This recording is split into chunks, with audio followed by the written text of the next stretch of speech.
Hi, this is my comprehensive school counseling program proposal for Garden Valley Elementary School, Wilson, North Dakota. I chose to use our district vision, mission, and belief statements and connect the school counselor role to those statements. So, first, Wilson Basin School District number 7 vision statement. Our vision is to foster student growth and build trusting partnerships between students, staff, family, and community. And education at WBSD 7 will support our students' intellectual, social, and emotional growth. We will provide students with an innovative curriculum supported by various co curricular activities.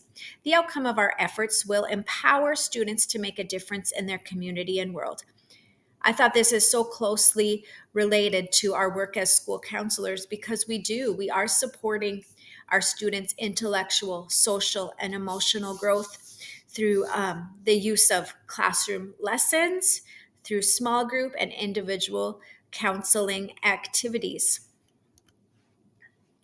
Next is our school's mission statement. Our mission is to inspire and prepare students for the next level of education, work, and life. And while this is a bit generic, that is our mission. I mean, we could say it with more words, we could say it differently, but that is how I see my job and what inspires me to really go every day and do my best so they're ready for what's coming up next. The Williston Basin School District 7 belief statement. We believe in providing a safe environment where healthy relationships and student growth are priorities. I love that. Mentioning the relationships and student growth. We teach them. We teach them the skills they need to be able to build healthy relationships and different kinds of relationships, family, friendship, working relationships, just all these skills so they're going to be able to go out into the world and be so successful. Next is my own elementary school's culture and belief statement. And I added this because I love it so much. And I found it on our school website. We believe school is more than academics. It's a community. We promote a values-driven culture rooted in care, respect, and collaboration. With active involvement from families and staff, Garden Valley is a place where students are encouraged to grow in every dimension. And that just reminds me of the importance of our service of collaboration, consultation. We're going to work together with the staff and families to give our kids the best experience possible while they're in school to help them be successful as they move on from Garden Valley into the middle school. Data. The use of data informs the comprehensive school counseling program. To meet the needs at Garden Valley, I will use PowerSchool, Panorama Education, which is our SEL platform. My use of time calculator will be very important for me to keep track of, just so that I know what I'm doing and how it's working. And surveys from staff, students, and stakeholders. The school secretary, parents, and teachers can be resources for collecting data. Improvement plan data for the district and my individual school was collected from North Dakota Insights. I found that website and I learned so much from studying it, so much about my district and so much about my school. It has my school's goals on that website, so I was able to kind of closely relate the rest of my presentation to the goals that she has set for Garden Valley Elementary. First, perception data. Perception data will be collected through the needs assessment surveys from staff, parents, and students at the beginning of the year. They will provide valuable data, and as I analyze it, it will identify the top concerns that my program will need to address as I get the year going at Garden Valley. Behavior referral data from teachers and administration will be collected and tracked. I can use Panorama Education to collect SEL data from grades 3 through 5. The surveys start in grade 3. Classroom lessons and targeted interventions will be planned to teach and reinforce skills to reduce the number of behavior referrals. That's a big goal. so much time is spent with behaviors in classrooms, and their academics will improve so much as we teach them how to regulate and reduce the number of behavior referrals. Academic data will be collected. This includes grades, test scores, and attendance data. This data can be collected from PowerSchool in my district. Interventions will be tailored to increase student and academic success once I get going and kind of figure it all out. My approach is the solution focused and strengths based approach. My goals will be based on the data collected at the beginning of the year. Even right now, I'm starting to find some data. I've listed some possible goals and how my theory will help me achieve them. My goals are based on the Garden Valley School Improvement Strategy Map, which I found at insights.gov, and I linked it here. First goal: help students achieve academic success by encouraging them to realize their positive attributes, recognize the skills and resources they can use, and build their confidence. Solution-focused interventions will be used to increase self-efficacy and improve academic outcomes. Goal number 2: develop social emotional skills and build healthy relationships to decrease behavior referrals and increase attendance. Building upon existing strategies and learning new skills is essential to helping students reach their full potential. And my third goal: ensure equity and inclusion for all students. My goal is to make sure that every student at Garden Valley has equal access to resources and the supports they need to thrive. This includes addressing systemic barriers and developing a culturally responsive school environment.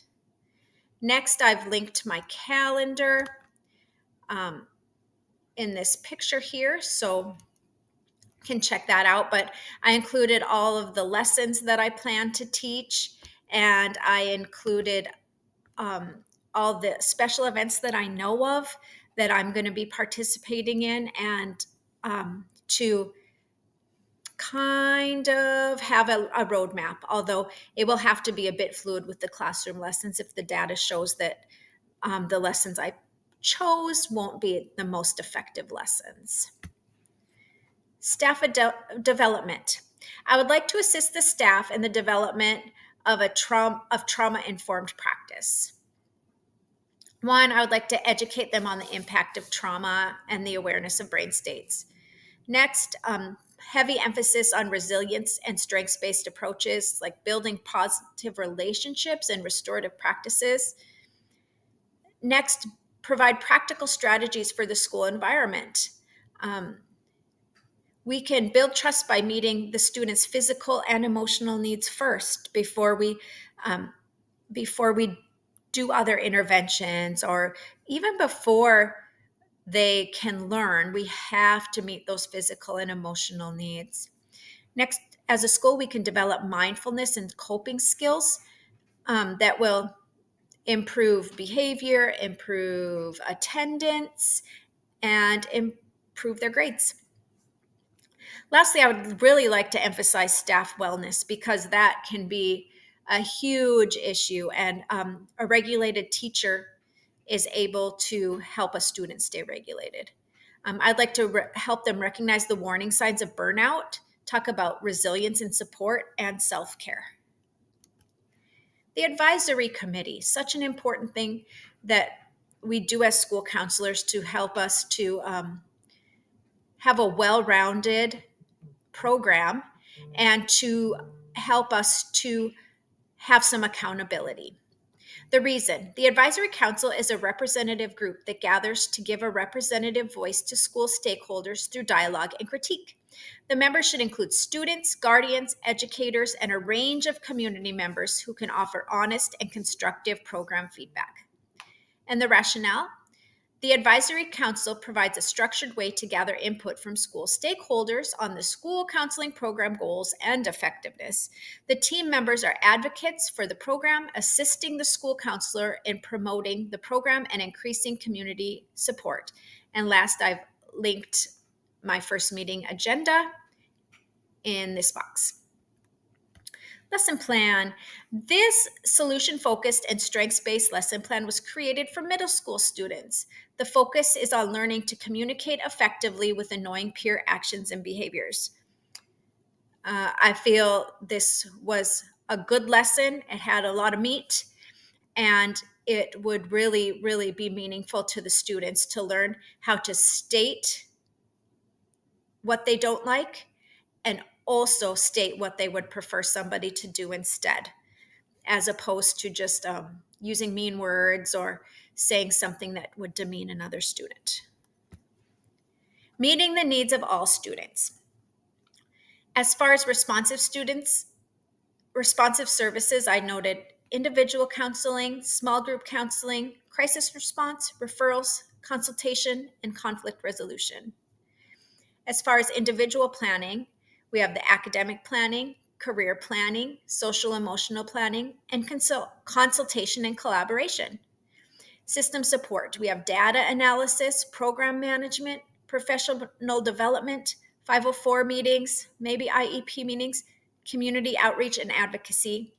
And for academic planning, the services I listed are goal setting and monitoring, individual academic advising, study skills, time management, data-driven intervention, and college and career readiness. Meeting the needs of all students. So at our school, we have an SEL word of the month every single month, and I'm responsible to help teach that to the students. So I just took each of our months. I wrote the word that we're concerned with, and then I wrote the mindset and behavior standards that would go along with that word to see how many of the standards we're actually teaching. Meeting the needs of all students in classroom lessons. The Ask a Student Standards Delivery Plan will be used to assess how effective I was in teaching the Ask a Student standards throughout the year. I filled it out for the year, but will adjust it according to need and lesson pacing. I really liked this new template that just came out because it was so easy to use the drop down, enter my classroom lessons, and see how diverse the behavior standards were that I was teaching. Make sure that I'm trying to get everything in before the kids leave Garden Valley. Responsiveness and trauma-informed practice. Culturally responsive practices. Cultural awareness and humility, huge. Inclusive curriculum and programming takes a lot of reflection and a lot of planning. Language accessibility, family and community involvement, and systemic bias and inequity. All of these cultural considerations will be essential to forming the best school counseling program possible. Developmentally responsive practices. We want to have age-appropriate interventions, social emotional learning, transitions, and student voices. We want them to really, really learn to speak for themselves and advocate for themselves. Next, trauma-informed practices. We want to have a safe and predictable environment for the kids. We want them to learn how to trust others, build trusting relationships with others. Empowerment and choice collaboration, recognizing trauma symptoms, and self-care for staff, all very important in terms of trauma-informed practices. These 3 documents will be used to assess my program: the Ask a Program Assessment, the School Counselor Competency Assessment, and the School Counseling Program Appraisal. All 3 documents are very involved, but all 3 documents are very important to make sure that we're doing every step, everything that needs to be done to have a successful program. My outcomes based on my objectives and my orientation. Improved student achievement will be the outcome of students becoming aware of their strengths. Students will be encouraged to have the confidence to always try their best when they know how amazing they really are. Next, reduced disciplinary incidents will be the outcome of developing a culturally responsive school environment. Students will be encouraged to be their best when they receive the appropriate supports and interventions. Next, increased attendance will be the outcome of intentionally building positive relationships between all students and staff members at Garden Valley Elementary School. Students will be encouraged and want to attend school when they feel a deep sense of belonging. And that also ties back to the Garden Valley belief statement. My strengths and how they play a role. One, collaborative. I enjoy working with other people. I enjoy making plans with other people.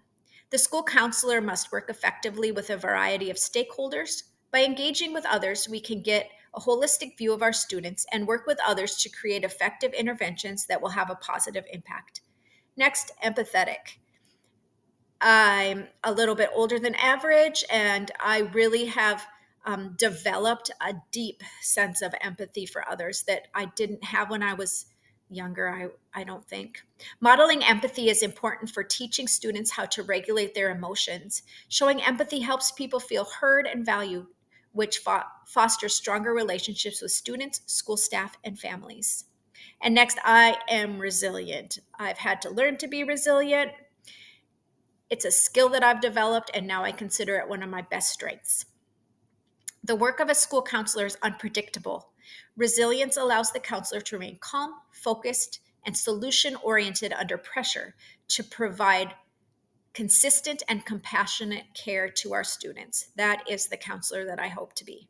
Consistent, compassionate, always able to help, always able to get myself regulated, keep myself regulated, and be the best that I can be for my students every single day. Lastly, here are my resources. Thank you. Any questions? Let me know. Be glad to try and answer them.